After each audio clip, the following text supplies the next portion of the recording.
I personally like this slide. Why science? We have pessimists, optimists, and scientists. The pessimist sees that and says, ew, carbs, too much sugar. Remember, they're pessimists. You don't have to agree with them. Okay? What would an optimist see? Hell yeah, it's a strawberry pie. Okay? So we might see the happiness in it. So in theory, we have some understanding of pessimists and optimists. Okay? One of the things that I like to address with this slide comes back to those reflections that you've been doing about what you thought scientists were. Right? You've reflected about it. What does a scientist see? Okay? We could look at it as calorie intake. Okay? Why would they be concerned about calorie intake?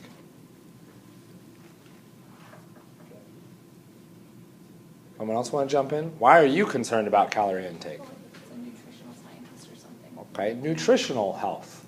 Okay, you need a certain amount of calories to live, so calorie intake could be useful there. They could look at it at the extreme end, too many calories.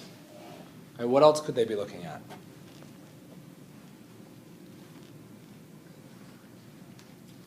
Food science, it depends who you talk to. I would count it as science.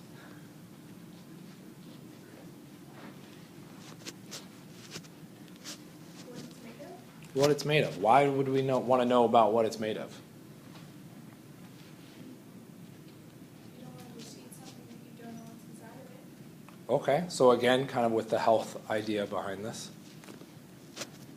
You guys are all like optimistic scientists. That's kind of cool. You'll learn in a second where I fall on that spectrum. Okay. Why does a scientist want to know what's inside it?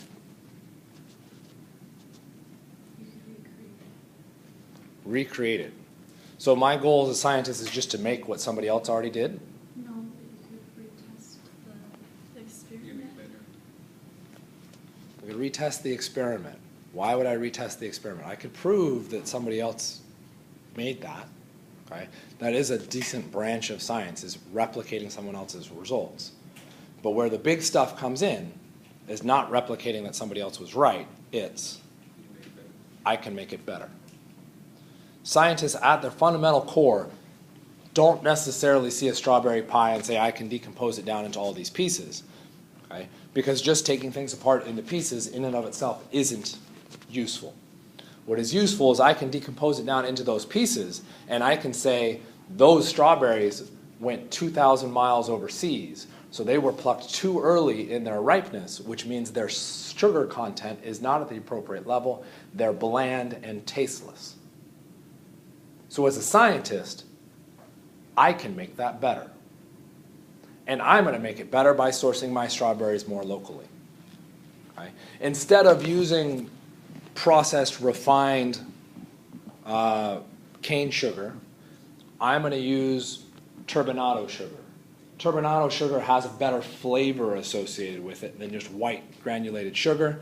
I'm going to use turbinado sugar in this. Okay? That's a white flour crust.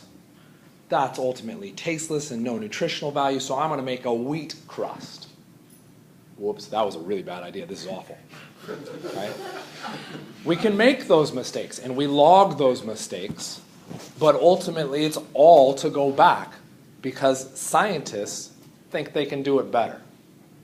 Pick any scientist you want. Biologists. What do biologists do? Okay? They study biology. Why are they studying biology?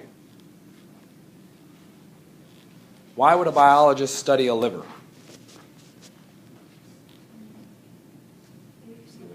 Because somebody's liver that potentially they knew failed. Well, I'm going to make a better liver. Okay, so that doesn't happen to them. Okay.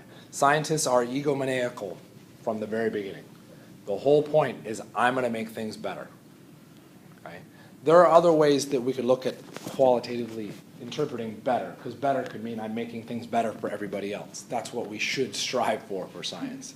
But that could also be I'm going to make things better for me, because I'm going to cure cancer, and then I'm going to charge everybody an arm and a leg to have that cure, so now my life is now better. Okay? You can tell I'm not a fan of that one, but to each their own. Okay, so science is about making everything better. To get at how we make it better, we have to break it down to find out what those fundamental pieces are and then decide how do those fundamental pieces integrate with the rest of the environment around it. Do I need to change the flour? Okay? Do I need to change the sugar?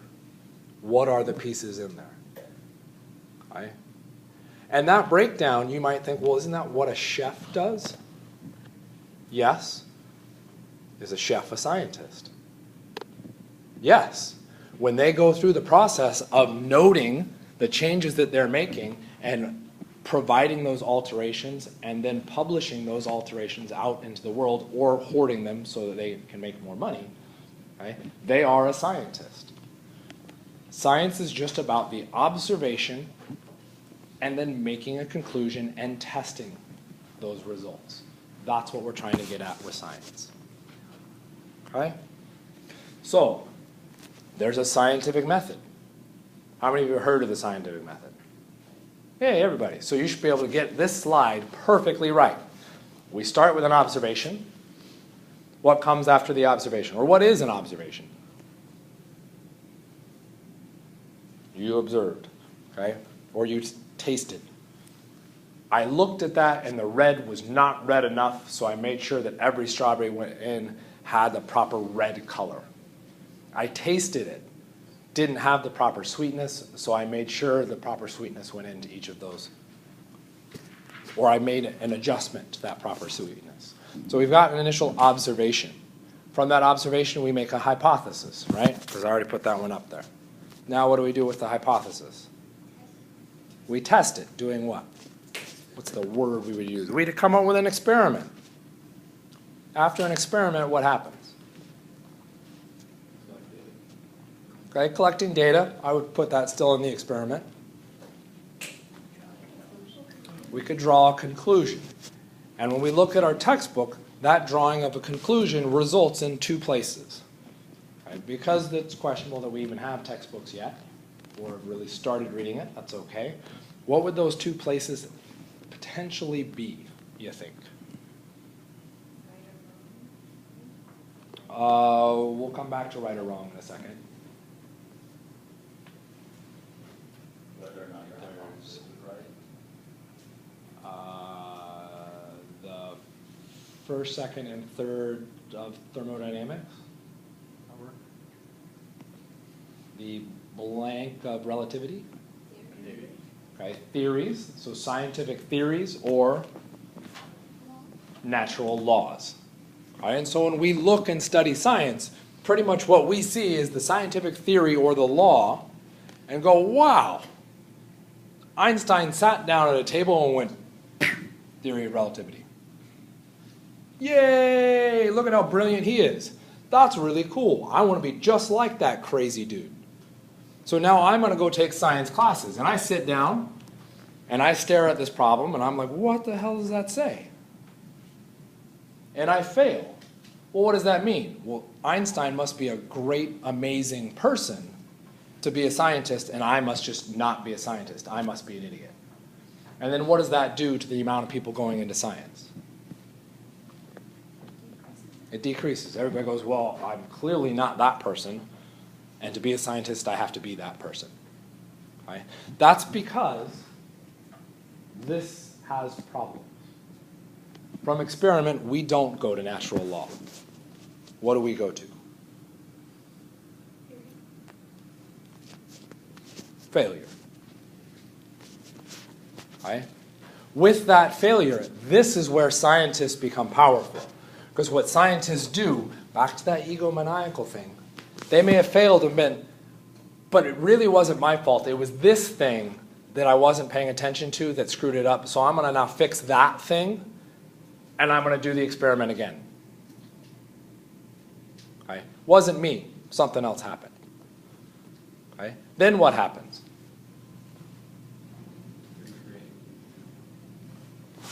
They do the experiment again with the adjustments they made. Now what happens?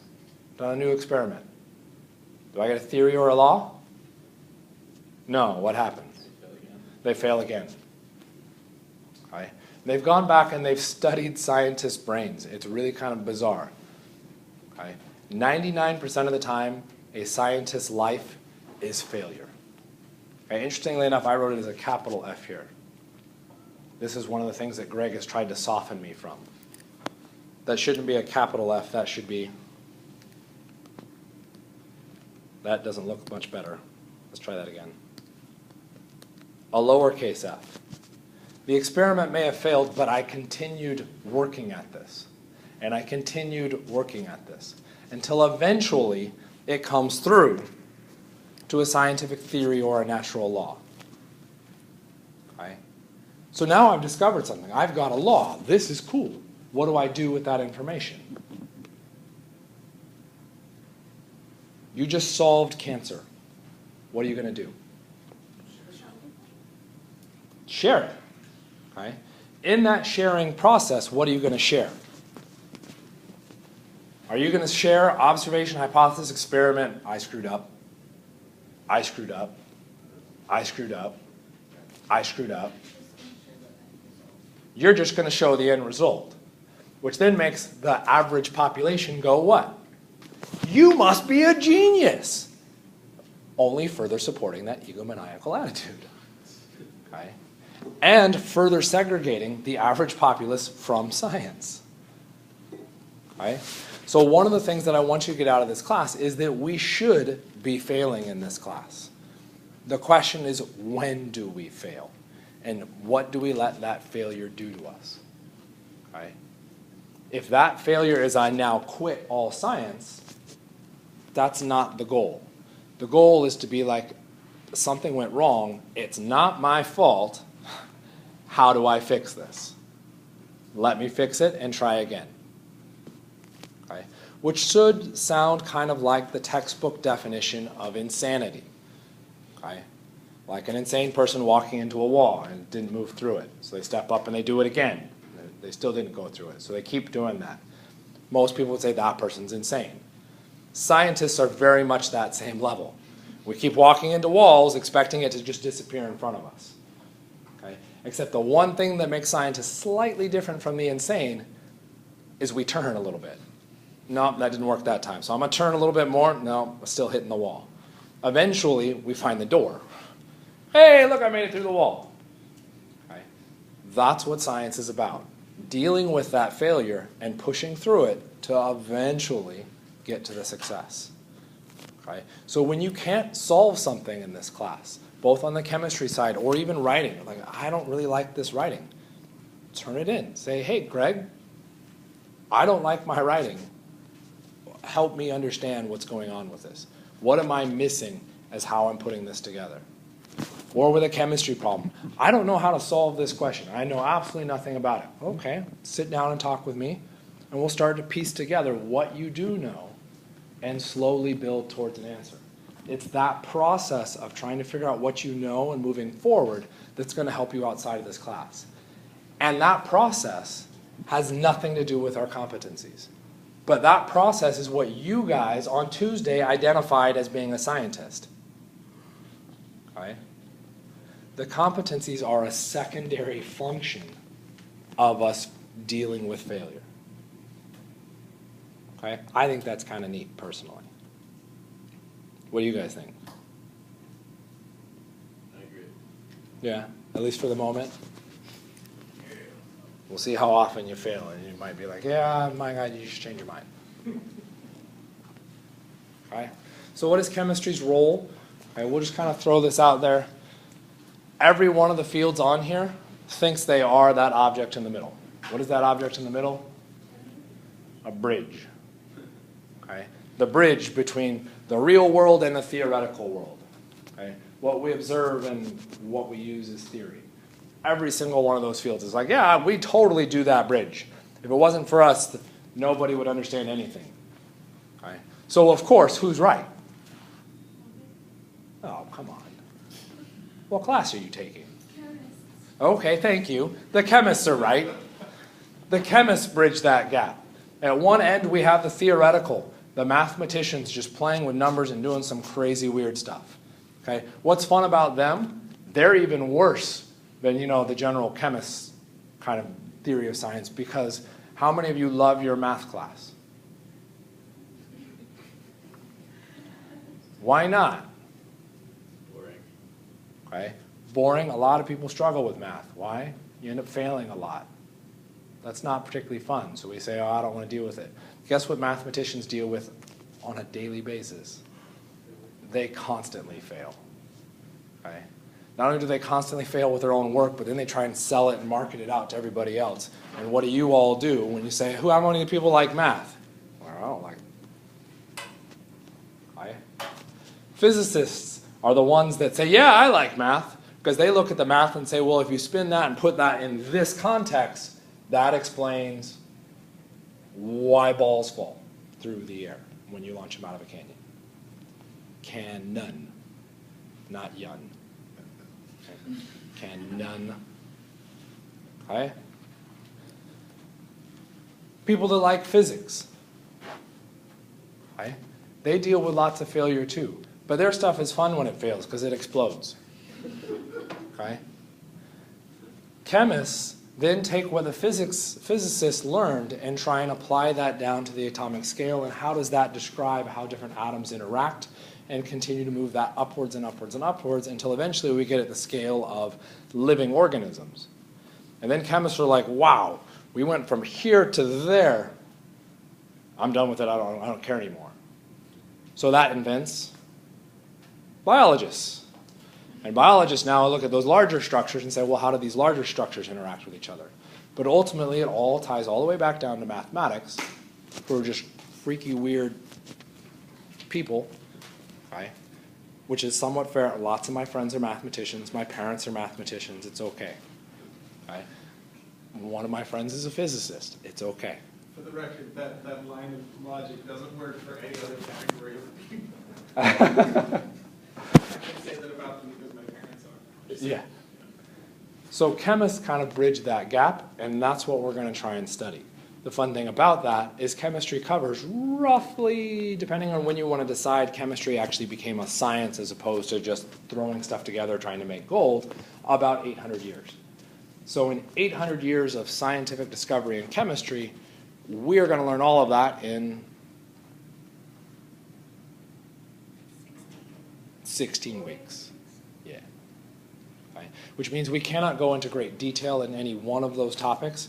We end up skipping over the surface and try and lay the foundation for the process of thought so that when you move into the deeper stuff, you know how to organize and you know how to dig and drill down to the essence of what you need in each of those fields. Okay? Kind of make sense? Okay, I think I got like a minute, 2 minutes left, so we'll do it with this. Chapter 3, qualitative versus quantitative. Okay, what do you see in the picture? Sheep. Is that a qualitative observation or a quantitative observation? Okay. Qualitatively, there's sheep in here. Quantitatively, how many sheep are there? There's 2 sheep. Everybody misses the head floating in the back. Okay? What else could we observe? What's that? We can talk about the trees. Let's keep our focus on the sheep. You're right, but there are trees. They're fluffy. Qualitative, quantitative. What else could we observe? Okay, we could look at eyes, or 2 sheep. Eyes. What color is the sheep? White. Tan. I even heard a tan-ish. Good, I like the ish. Okay, I heard a gray. Sure. Okay, I think it actually looks cream. Okay. What else could we potentially observe? Any, I don't know if this is a good way to phrase it, any farmers or anybody experienced with livestock? Okay. What could you tell me about that sheep, potentially? This is way vague. Give me some. See what happens. About the sheep, Yeah. it looks healthy. It doesn't look like it's pregnant. I don't know. Yeah, all of those are fair. How many of you could pick that sheep up? Okay, why are some of you like, that's a weird question, but I don't think so. Why would you say I can't pick that up? What could an observation be, since you theoretically work with livestock, be about this sheep that might tie back to her heavy? Too much of Okay, what is a weight? I would say like 150 pounds. Okay. 150 pounds. Okay. LBS, what is LBS? That's not how you spell pounds. I don't know why I did that. What is LBS? Oh, it's the abbreviation for pounds. Okay. So we've shortened some of the units associated with this. Why? Why would we make it easier to write it? All right, this is another observation about scientists. They're egomaniacal and lazy. And for those of you kind of laughing like, that's kind of funny. So are you, because there's no way you were going to write pounds every time we talk about pounds. Okay? We could also go through and have written kilograms. For whatever reason, when I think sheep, I think kilograms, not pounds. I don't know. Okay? It's not the same number. Don't start yelling at me for that. Okay? Kilograms, an awful lot of letters. What could we write instead? kg. So we come up with, again, an abbreviation behind this. Okay? So now the fun part, which is more important? Qualitative or quantitative? What's that? Quantitative. Quantitative is more important. Yeah? More specific. I make wool sweaters. Do I care necessarily about the weight of the sheep? What do I care about when I'm looking at this sheep if I'm going to make a wool sweater? The quality of the wool. I mean, maybe the color of it, how dirty it is, how much wool there actually is. Maybe the sheep was just shorn. Okay? If it was just shorn, yes, the weight may change a little bit, but that's not going to have really, that's going to not affect the weight, but it will drastically affect how much wool I get out of it. Okay? So the context is really important to the importance. Okay? So that must mean the qualitative is more important than the quantitative. As I just said, the wool shirt maker person wants more wool. Now I'm a butcher. Does the butcher care about the color of the white wool? Why not? Cares about the inside. So the butcher probably actually cares about the weight of the sheep, because they have an idea to take that weight and turn that into money for selling the meat. Okay? Both of these observations are important. Both of them are things that you should be doing every time we go through and deal with science. However, how many manipulations can you do with a qualitative observation? We just kind of state it, okay, and that's it. We can't really do any calculations. So that means when you move through sciences, almost always we emphasize, to the detriment of the qualitative, we overemphasize the quantitative. Right? And it's going to happen. We're going to have to deal with it. But please remember, qualitative observations are hugely important. Okay? For instance, if I asked you which element or what element is a liquid, how could we possibly figure that out? We look at the periodic table, because the periodic table says liquid. No. But it does have the two elements there. If we look at the key distinguishes between the different phases by using colors, ultimately a qualitative observation. Right? So our information can get encoded as either qualitative or quantitative. Don't ignore one for the other. Okay, we have to oscillate back and forth between those. Okay, and with that, I talk too much.